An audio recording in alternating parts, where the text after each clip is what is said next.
মসজিদে নববীতে আল্লাহ রসুল সাল্লাল্লাহু আলাইহি ওয়াসাল্লাম নামাজের ইমামতি করছেন।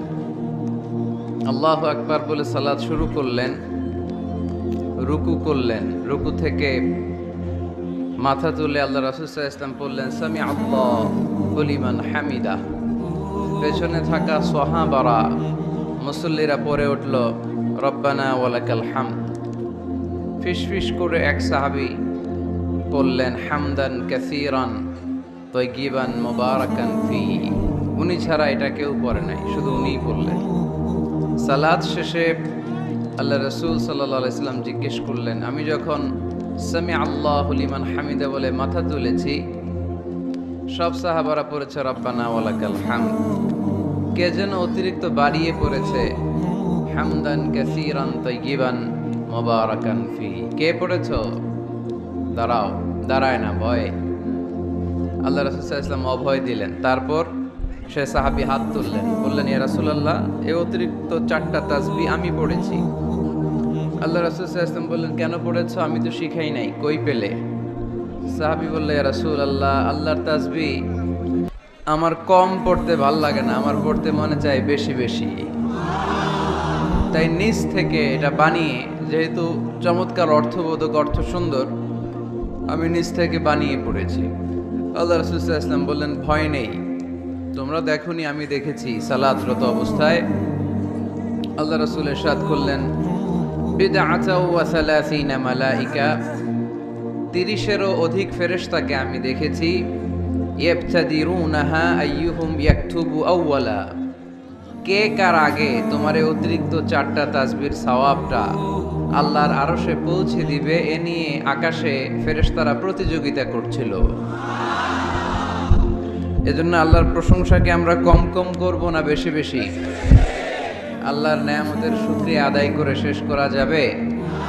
ওয়া ইন তাউদ্দু নি'মাতাল্লাহি লা তুহসুহা, তোমরা যদি গুনতে শুরু করে দাও যে আল্লাহ কত নেয়ামত দিয়েছে, গুণে শেষ করা যাবে না। এজন্য সব সময় প্রশংসা করতে হবে একজন সত্তার, তিনি কে?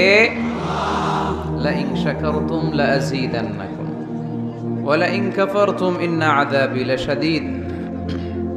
যদি আমি আল্লাহ শুকরিয়া করো, আমি আল্লাহ তোমাদেরকে নেয়ামত বাড়িয়ে দেব, আর যদি নাশুকরি করো তাহলে জেনে রেখো আমার আযাব বড় ভয়ঙ্কর।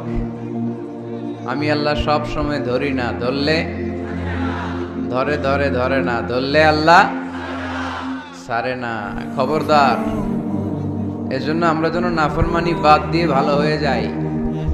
যাহারাল ফাসাদু ফিল বাররি ওয়াল বাহর বিমা কাসাবাত আইদিন নাস, জলে স্থলে যে ফাসাদ, অশান্তি, অগ্নিকাণ্ড, জলোচ্ছ্বাস, এগুলো আমাদের হাতের কামাই। এগুলো কার হাতের কামাই? আমাদের। আমরা যদি আল্লাহওয়ালা হয়ে যাই, আসমান জমিনের সব বরকতের দরজা খুলে দিবে কে? আর তা না হলে আযাব আর গজব আমাদেরকে পাকড়াও করবে। এমন এমন আযাব আমাদের সমাজে এখন আসছে, আগে এগুলোর নামও শুনি নাই, ঠিক কিনা?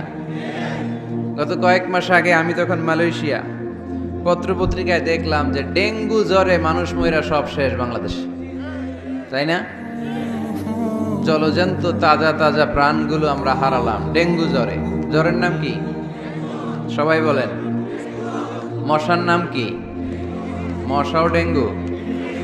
মশার নাম, জ্বরের নাম আগে শুনছি, আমার দাদারা শুনছিল, আমার নানীরা শুনছিল এগুলা না। এই যে একটার পর একটা আসে। কিছুদিন আগে আসছে বুলবুল, না? কি নাম এটার? বুলবুল, ঘূর্ণিঝড় বুলবুল। তার আগে আসছিল নার্গিস, তার আগে আসছিল মহাসেন। আছে না নাই?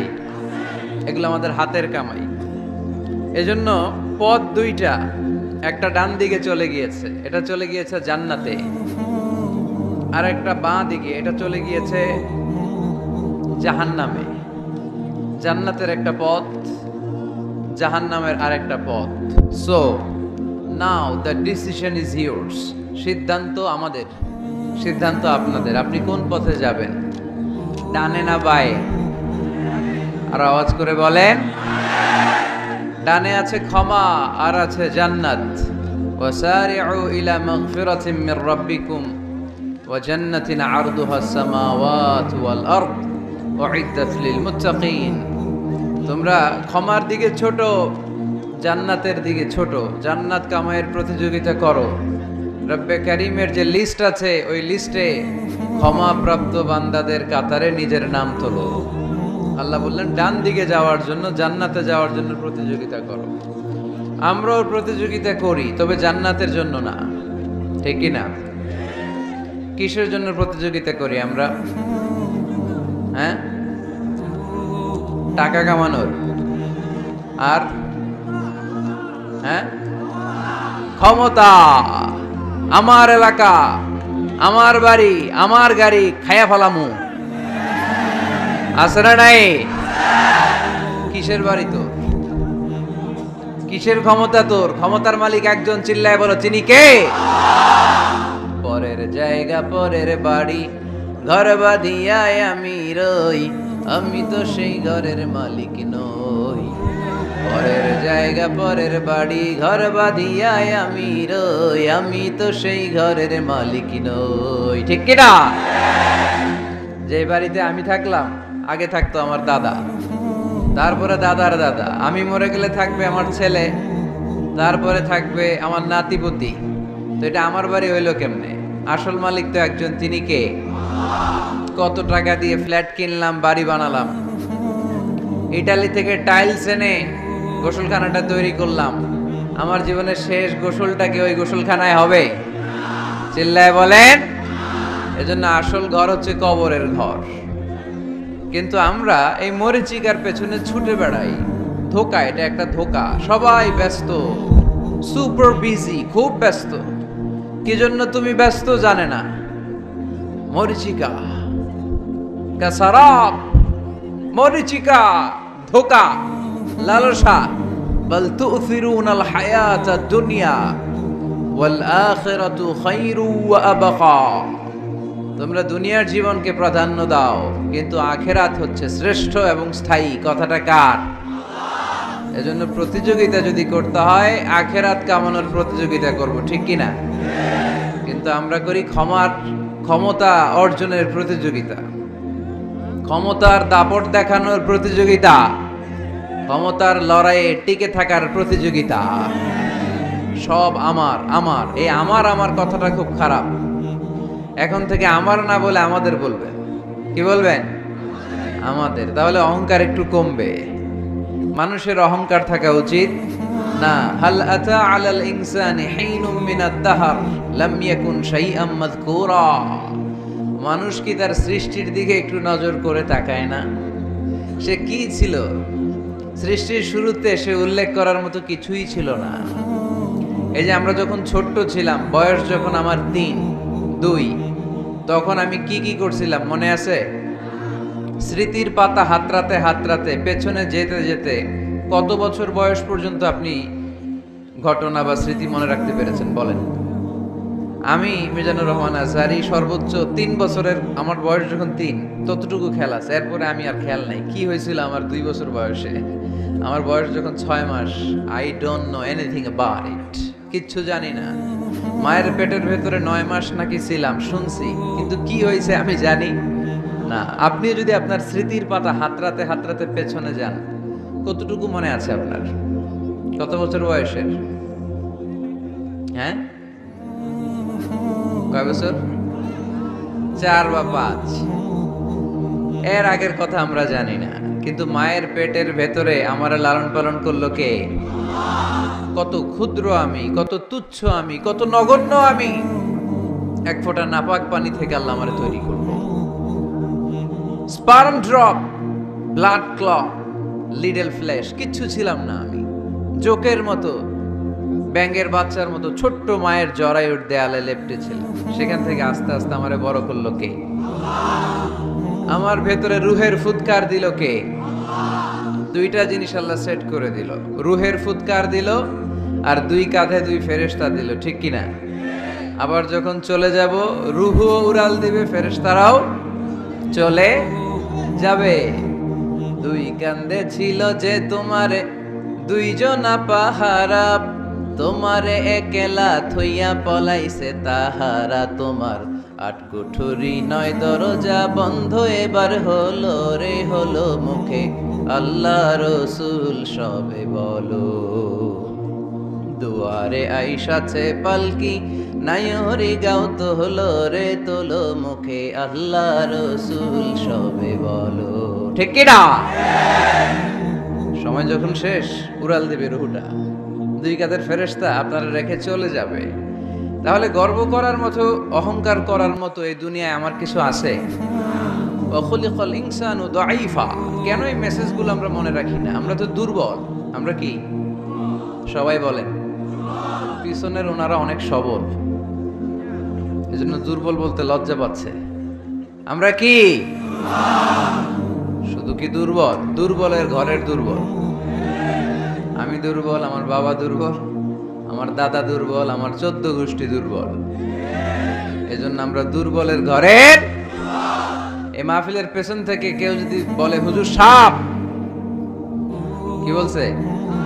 আসলে সাপ নাই, খালি কইছে সাপ। এরপর মুজাহিদদেরকে আর খুঁজে পাওয়া যাবে না, সব দৌড়। সাপ বাদ দেন, ভাওয়া ব্যাং চিনেন? চেনেন না? নারায়ণগঞ্জে নাই না? ভাওয়া ব্যাং কি করে, লাফায় না? সাপ না, সাপ তো অনেক ভয়ঙ্কর। ভাওয়া ব্যাং, দুইটা ভাওয়া ব্যাং এদিকে, দুইটা এদিকে, আর বাকি দুইটা এদিকে। 6টা ভাওয়া ব্যাং যদি ছেড়ে দেয় কি হবে? ব্যাং লাফাবে না আপনি লাফাবেন? ব্যাং আর কি লাফ দিবে? তার চেয়ে বড় লাফ দিবেন আপনি, ঠিক কিনা? তো এই তো আমাদের ক্ষমতা। ভূমিকম্প আসলে সব দৌড়। বাড়ির মালিক, ভূমিকম্প আসলে নারায়ণগঞ্জের শুধু ভাড়াটিয়ারা বাড়ি থইয়া দেয় দৌড়, বাড়িওয়ালারা দৌড়ায় না। হ্যাঁ, বাড়ির মালিক তো উনিও দৌড়ায়, ভাড়াটিয়াও দৌড়, বাড়িওয়ালাও দৌড়, সরকারও দৌড়, জনগণও দৌড়। চিল্লায় বলো ঠিক কিনা? আবার দেখেন কাফিরদের নামেও কোরআনে সূরা আছে না নাই? কি নাম? সূরাতুল কাফিরুন আছে না? কুল ইয়া আইয়ুহাল লা আ'বুদু মা। তাহলে আমরা হলাম বিশ্বাসী। আমরা কি? আমাদের নামে একটা সূরা দিল কে? খুশি লাগে না? ভাল লাগে না অনেক? আমাদের নামে আল্লাহ কোরআনে সূরা দিয়েছেন। আবার আমাদের বিরোধী যারা কাফির, তাদের নামে আল্লাহ সূরা দিলেন। আরেকটা শ্রেণী আছে, মুমিনও না কাফিরও না, মাঝামাঝি। কি নাম? মুনাফিক। তাদের নামেও সূরা আছে না নাই? সূরাতুল মুনাফিকুন। এরা বড্ড ভয়ঙ্কর। মুনাফিকের চেয়ে কাফের ভালো, মুনাফিকের চেয়ে হিন্দু ভালো, মুনাফিকের চেয়ে খ্রিস্টান ভালো। কারণ কেউ যদি কাফের হয়, আমরা জানি ও কাফের, ও ইসলামের শত্রু, এটা জানি, ওর ব্যাপারে সচেতন। কিন্তু মুনাফিক, সে বলে মুসলিম কিন্তু ভিতরে ভিতরে মুনাফিক। ঝামেলা আছে না নাই? ভিতরে এক বাইরে আরেক, তার নাম মুনাফিক। ভিতরে এক বাইরে আরেক, তার নাম। ডবল স্ট্যান্ডার্ড মেনটেন করে, দুমুখ সাপ, এদিকেও আছে ওদিকেও আছে, এদিকেও যায় ওদিকেও যায়, এদিকেও নাই ওদিকেও নাই। নেহি এদার নেহি ওদার, দারমিয়ান মে সাদার বাদার। আছে না? উপর দিয়ে ফিটফাট, ভিতর দিয়ে সদরঘাট। উপর মে পাক সাফ, আন্দার মে খালাত মালাত। উপরে অনেক পাক সাফ, ভিতরে ঝামেলা। এরা মুনাফিক। যেদিকে বৃষ্টি এদিকে ছাতা ধরে, যখন যার কাছে টাকা পয়সা আছে তারে তেল মারে। আছে না নাই? আমরা মুনাফিক হতে চাই? আমরা মুমিন হতে চাই কি চাই না? মুমিন হয় কখন? যখন তার বিশ্বাস থাকে, ঠিক কিনা? আল্লাহয় বিশ্বাস, আখিরাতে বিশ্বাস। এই বিশ্বাসটা কিন্তু অনেক দামি। টাকা দিয়ে বিশ্বাস কিনা যায় না। আমরা আল্লাহর উপর বিশ্বাস রাখি, আখিরাতে বিশ্বাস রাখি, নবী রাসূলদের উপর বিশ্বাস রাখি, তাই আমরা মুমিন। বিশ্বাসটা অনেক দামি। ঈমান যার মধ্যে থাকে সে হচ্ছে মুমিন। আমল পড়ে, আগে ঈমান। আগে কি? ঈমান হচ্ছে সংখ্যা, আমল হচ্ছে শূন্য। এখন ঈমান নাই, আপনার আছে শুধু আমল। শূন্য বসাতে বসাতে বসাতে বসাতে নারায়ণগঞ্জ থেকে ঢাকা, এটার কোনো দাম আছে? 2000 শূন্য আপনি পাইছেন, 2000, ফলাফল কি? শূন্য। কারণ ঈমান নাই, সংখ্যা নাই। এবার আপনার ঈমান আছে, পেলেন একটা সংখ্যা 1, তারপর আমল করতে শুরু করলেন, পেলেন শূন্য। যাকাত দিলেন, পেলেন শূন্য। হজ করলেন, পেলেন শূন্য। দাম আছে না নাই? একের পরে শূন্য দিলে দাম আছে না? তাহলে আগে লাগবে কি? ঈমান। ঈমান মানে বিশ্বাস। বিশ্বাসটা খুব দামি। এই বিশ্বাস যেন নষ্ট না হয়, বিশ্বাসে যেন আঘাত না আসে। বিশ্বাসটা কত দামি জিনিস দেখেন। বন্ধু বন্ধুর মধ্যে যদি বিশ্বাস না থাকে, বন্ধুত্ব টেকে? কথা বলেন। স্বামী যদি স্ত্রীরে বিশ্বাস না করে, সম্পর্ক টিকে? কথা বলেন। বিশ্বাস অনেক দামি জিনিস। দেখবেন বাবা যখন তার ছোট্ট মেয়েটাকে কোলে তুলে উপরে এরকম ছুঁড়ে মারে, ছোট্ট মেয়েটা খিলখিল করে হাসে। যদি নিচে পড়ে যায় ভর্তা হয়ে যাবে, তারপরেও হাসে। কারণ মেয়েটার বাবার উপর বিশ্বাস আছে, বাবা আমারে ফেলে দিবে না, বাবা ঠিকই আমাকে কোলে তুলে নেবে, ঠিক কি না? মেয়েটার বাবার প্রতি অগাধ বিশ্বাস। ঢাকা থেকে একজন গ্রিন লাইনের বাসে উঠছে, টিকিট কাটছে কক্সবাজারের। গ্রিন লাইনের বাসের নাম শুনছেন তো না? কক্সবাজার যাবে। ব্যাগ ট্যাগ নিয়ে বাসে উঠেই দেখবেন অনেক হাই প্রোফাইলের লোকেরা ল্যাপটপ নিয়ে, টাকা পয়সা নিয়ে বাসের উপরে ব্যাগ রেখে আরামসে ঘুম দিচ্ছে। বাইরে প্রচন্ড বৃষ্টি, তার কোনো টেনশন নাই। সে যদি টেনশন করতো তাহলে ঘুমাইতে পারতো? তাহলে তো তাকায় থাকা লাগতো এরকম, দেখি তো বাসওয়ালা কই যায়। কক্সবাজারের টিকিট কাটছি, সকালবেলা উঠে যদি দেখি কক্সবাজার না নিয়ে যশোর চলে গেছে, ভেজাল আছে না? তার মোটেও টেনশন নাই, কারণ গ্রিন লাইন কোম্পানির প্রতি এই ক্লায়েন্টের অনেক বিশ্বাস। আমি আরামসে চাদর গায়ে দিয়ে একটা ঘুম দিব, সকালে ঠিকই এই গ্রিন লাইনের বাস আমাকে কক্সবাজার নামিয়ে দিবে। চিল্লায় বলেন ঠিক কি না? তার মানে বিশ্বাসটা অনেক জরুরি। বিশ্বাসে মিলায় বস্তু, তর্কে বহুদূর। এজন্য আমরা বিশ্বাসী হতে চাই। আমরা কি হতে চাই? আর বিশ্বাসীদের নামে এই সূরাটা ডেডিকেট করলেন কে? সূরাতুল মুমিনুন। সূরাটার নাম কি? আরো জোরে বলেন, কি নাম? সূরাতুল মুমিনুন। এই সূরাটা নাজিলের একটা ব্যাকগ্রাউন্ড আছে, শানে নুজুল, কোন সময় কোন প্রেক্ষাপটে নাজিল হলো। এটা শুনলে সূরার তাফসীর বুঝতে আমাদের সুবিধা হবে। আল্লাহ রাসূল সাল্লাল্লাহু আলাইহি ওয়াসাল্লাম সাহাবাদেরকে নিয়ে বসা, হঠাৎ করে উমরে ফারুক মৌমাছির আওয়াজ শুনতে পেলেন, বন বন বন বন আওয়াজ। হাদিসটা এসেছে মুসনাদ ইবনে আহমদ ইবনে হাম্বালে, সুনানি তিরমিজিতে। বন বন মৌমাছির যখন আওয়াজ, উমরে ফারুক মৌমাছি খুঁজতে আরম্ভ করলেন, কিন্তু কোনো মৌমাছি উনি খুঁজে পান না। তখন উনি বুঝতে পেলেন আসলে এটা মৌমাছি না, এখনই আল্লাহ রাসূল সাল্লাল্লাহু আলাইহি ওয়াসাল্লামের উপর কোরআনের আয়াত নাজিল করতেছে কে? অনেকগুলো পদ্ধতিতে আল্লাহ রাসূল সাল্লাল্লাহু আলাইহি ওয়াসাল্লামের কাছে কোরআন এসেছে। আমরা তো মাগনা মাগনা কোরআন পাইছি, সুন্দর করে এমদাদিয়া কোম্পানি ছাপাই দিছে, আব্বা কিনা বাসায় নিয়ে আসছে। এবার আমি রমজান মাসে কোরআনের খতম দেই। আহা, আল্লাহ রাসূল সাল্লাল্লাহু আলাইহি ওয়াসাল্লাম কি এত সহজে কোরআন পেয়েছে? অনেক কষ্ট করে তিনি কোরআন রিসিভ করতেন। মিসলা সালসালাতিল জারাস, মাঝে মাঝে ঘন্টার ধ্বনির মতো কোরআন নাজিল হতো। প্রাইমারি স্কুল ছুটি হলে দপ্তরি ঘন্টা বাজায় না, ধাম ধাম বিকট আওয়াজ হয়। এরকম আওয়াজে যখন কোরআন নাজিল হতো, আল্লাহ রাসূল সাল্লাল্লাহু আলাইহি ওয়াসাল্লাম কোরআন রিসিভ করতে যেয়ে ঘেমে যেতেন শীতের রাতে। আজকে একটা শৈত্য প্রবাহ গেছে না, প্রচন্ড শীত। দুপুরবেলা আমার প্রোগ্রাম ছিল কিশোরগঞ্জের, কি নাম, পাকুন্দিয়া। প্রচন্ড শীতে লোকজন কাঁপছিল। আপনাদের তো প্যান্ডেল আছে, ওদের প্যান্ডেলও ছিল না, খোলা ময়দানে লক্ষ লক্ষ মানুষ। তো এই প্রচন্ড শীতের রাতে আম্মাজান আয়েশা রাদিয়াল্লাহু তাআলা আনহা উনি কাঁপতেন, আর এই কোরআন রিসিভ করতে যে বিষ্ণু ঈসা ইসলাম ঘামতেন। সুবহানাল্লাহ বলতে পারলেন না? এত কঠিন ছিল ওকে রিসিভ করা। ইন্না সানুলকি আলাইকা কওলান সাকিলা, নবী হে এই কোরআনের বাণীটা অনেক সাকিল, ভারী, এত ভারী ওটের উপর বসে থাকা অবস্থায় যখন কোরআন নাজিল হতো তখন রাসূল সাল্লাল্লাহু আলাইহি ওয়াসাল্লাম যে ওটের উপর বসে আছেন ওটের পা গুলো জমিনে গেড়ে যেত। ঘোড়ার উপর বসে থাকা অবস্থায় কোরআন নাজিল হলে ঘোড়াটা দাঁড়ানো থেকে বসে যেত। মাঝে মাঝে সাহাবাদের গায়ে হেলান দিয়ে পায়ের মধ্যে মাথা রেখে রাসূল সাল্লাল্লাহু আলাইহি ওয়াসাল্লাম শুয়ে থাকতেন। এক সাহাবীর পায়ে মাথা রেখে আল্লাহ রাসূল সাল্লাল্লাহু আলাইহি ওয়াসাল্লাম শুয়ে আছেন, তিনি টেরই পাচ্ছেন না। হঠাৎ করে কোরআনের আয়াত নাজিল হতে লাগলো।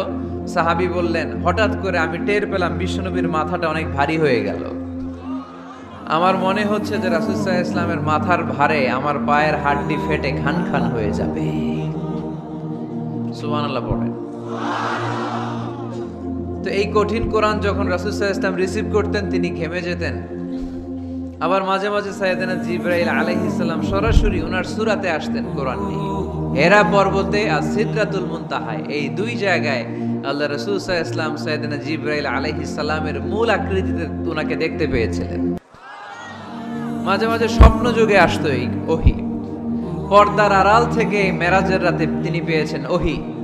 মাঝে মাঝে ইউলকা ফি কুলুবি রাসূলিল্লাহ, আল্লাহ রাসূল সাল্লাল্লাহু আলাইহি ওয়াসাল্লামের অন্তরে ওহী ঢেলে দেয়া হতো।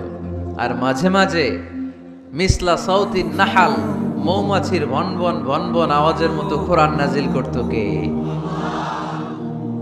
ভনভন আওয়াজ দেখে ওমরে ফারুক বুঝলেন এটা আসলে মৌমাছি না, কোরআনের আয়াত।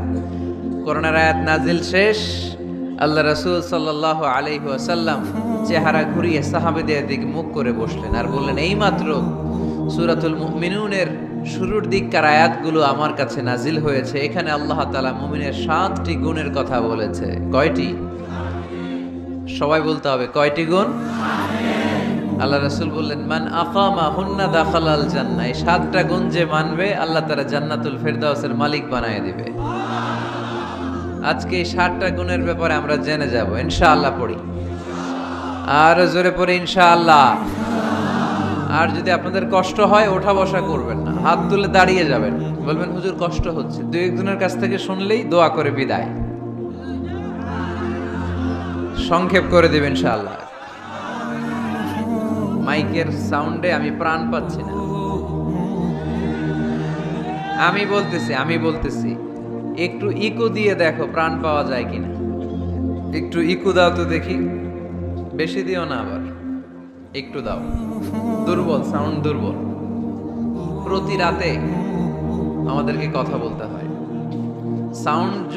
সাউন্ড সিস্টেম যদি ডিজিটাল সাউন্ড সিস্টেম না হয়, দুর্বল হয়, আমাদেরকে শাউট করতে হয়। একদিনের জন্য শাউট করে আমার গলা ভাঙলে আমার জীবন ধন্য, সমস্যা নাই। কিন্তু আমার তো একদিন না। নোয়াখালীর লোকেরা কয় হুজুর আন্নে গো একদিন, আঙ্গো ব্যাগ দিন। মানে আপনাদের একদিন হইলো আমাদের ব্যাগ দিন, মানে প্রতিদিন। কি হয়েছে? সাপ কই? বসো বসো। তাহলে মুমিনের কয় গুণ? গলায় আওয়াজ নাই। কয়টা গুণ? শেষ পর্যন্ত এরকম আওয়াজ লাগবে আমার। আওয়াজ তোলা যাবে? মাশাআল্লাহ। 7টা গুণ আজকে আমরা শুনবো। আল্লাহ শুরু করছেন, قد أفلح المؤمنون الذين هم في صلاتهم خاشعون। সফল হয়েছে তারা ঈমান এনেছে যারা। কার কথা? সফলতার মানদণ্ড আল্লাহ দিয়েছেন ঈমান। আপনি যদি টাকাওয়ালা হন আপনি সফল না, যদি ঈমান না থাকে, ঠিক কিনা? আপনি যদি ক্ষমতাওয়ালা হন আপনি সফল না, যদি ঈমান না থাকে, ঠিক কিনা? আপনি অনেক বড় সেলিব্রিটি কিন্তু ঈমান নাই, আল্লাহর মানদণ্ডে আপনি সফল না, ঠিক কিনা? এজন্য আল্লাহ বলেছেন সফল হয়েছে তারা ঈমান এনেছে। আমি বলবো সফল হয়েছে তারা, আপনারা বলবেন ঈমান এনেছে যারা। আওয়াজ তুলে বলেন সফল হয়েছে কারা? যারা ঈমানদার তারা সফল। قد أفلح المؤمنون, successful indeed are the believers. তারাই সফল যারা ঈমানদার। তবে যেন ঈমানদার নয়, তাদের 7টা বৈশিষ্ট্য থাকা চাই। কয়টা? 1 নম্বরে আল্লাহ বলছেন আল্লাযীনা হুম ফি সালাতিহিম খাশিউন, তারা যখন সালাতে দাঁড়ায় দিন দুনিয়ার হুঁশ থাকে না, তারা ভীত সন্ত্রস্ত হয়ে আল্লাহর দিকে রুজু হয়ে সালাত আদায় করে। নামাজে যখন দাঁড়াবো দুনিয়ার কোনো হুঁশ জ্ঞান আমাদের থাকতে পারবে? আমাদের হুঁশ থাকবে একদিকে, তিনি কে? সালাতে কায়েম করো, সালাতে কায়েম করো, হবে সম্মানী তুমি, হবে জান্নাতি তুমি, হবে সম্মানী তুমি, হবে জান্নাতি তুমি। দিবে কাল হাসরে শীতল ছায়া আরশে আজিম, রাব্বিয়াল আলা রাব্বিয়াল আযীম। পড়েন, রাব্বিয়াল আলা রাব্বিয়াল আযীম। আলহামদুলিল্লাহ। আল্লাযীনা হুম ফি সালাতিহিম খাশিউন। শুরু হয়ে গেল মুমিনদের 7টি বৈশিষ্ট্যের আলোচনা। 1 নাম্বার বৈশিষ্ট্য হচ্ছে মুমিনরা যখন নামাজে দাঁড়ায় দিন দুনিয়ার হুঁশ থাকে না, তাদের চিন্তা, তাদের ধ্যান চলে যায় একদিকে, তিনি কে? সাইয়েদনা আলী রাদিয়াল্লাহু তাআলা আনহু যুদ্ধের ময়দানে মারাত্মকভাবে জখম হলেন, আহত হলেন। পায়ের ভেতরে জিহাদের ময়দানে তীর ঢুকে গেল, তীর কেউ টেনে বের করতে পারে না। এতটাই জখম হয়েছে, তীর ধরে টান মারলে তিনি চিৎকার মারে। বিশ্বনবী দেখলেন অবস্থা বেগতিক। আল্লাহর হাবিব বললেন, তীর ধরে টানাটানির দরকার নাই, যেহেতু টান মারলে ব্যথা পায়, ছেড়ে দাও, আজান দাও। বেলাল, তুমি আজান দাও, একামত দাও। এক সাহাবীরে বললেন, আমি যখন নামাজে দাঁড়াবো, আলী যখন নামাজে দাঁড়াবে, নামাজরত অবস্থায় তুমি তোমার নিজের দায়িত্বে আলীর পায়ের ভেতর থেকে তীরটা টেনে বের করে ফেলবা। আজান দেয়া হলো, একামত হলো। বিষ্ণু ইসলাম নামাজ পড়তে শুরু করলেন। সাইয়েদনা আলী রাদিয়াল্লাহু তাআলা আনহু নামাজে দাঁড়ালেন। ওই সাহাবী দাঁড়ান নাই। বিশ্বনবীর পরামর্শ অনুযায়ী কাতারের ভেতর দিয়ে যে বিশ্বনবীর মেয়ের জামাতা সাইয়েদনা আলী রাদিয়াল্লাহু তাআলা আনহুর পা থেকে টান মেরে তীর বের করেছে। টান দিয়ে তীর খোলা হয়েছে, কিন্তু সাইয়েদনা আলী মুহূর্তের জন্য টের পান না। আগে টান মারতেছে, ব্যথা পায়, চিৎকার মারে, চিৎকার মারে, কিন্তু সালাতের অবস্থায় টান মেরে তীর বের করেছে, উনি টেরই পান নাই। আল্লাহু আকবার। তার মানে যখন নামাজে তিনি দাঁড়িয়েছেন, দিন দুনিয়ার হুঁশ তার ছিল না। তার হুঁশ, জ্ঞান, চিন্তা, ধ্যান সব কিছু চলে গিয়েছে একজনের দিকে, তিনি কে? এজন্য বিশ্বনবী বলতেন, আনতা আবুদাল্লাহা কাআন্নাকা তারা ফাইন লাম তাকুন তারাহু ফাইন্নাহু ইয়ারাক। এমন ভাবে নামাজ পড়বে, মনে করবে তুমি আল্লাহকে দেখে দেখে নামাজের মুসল্লায় আছো। ঠিক কি না? যখন নামাজ পড়বা ভাববা তুমি আল্লাহকে দেখছো। আর যদি এটা কষ্ট হয়, অ্যাটলিস্ট এটা ভাবো যে আল্লাহ তোমায় দেখছে। আমাদেরকে দেখে কে? আমি যে নামাজ পড়ি দেখে কে?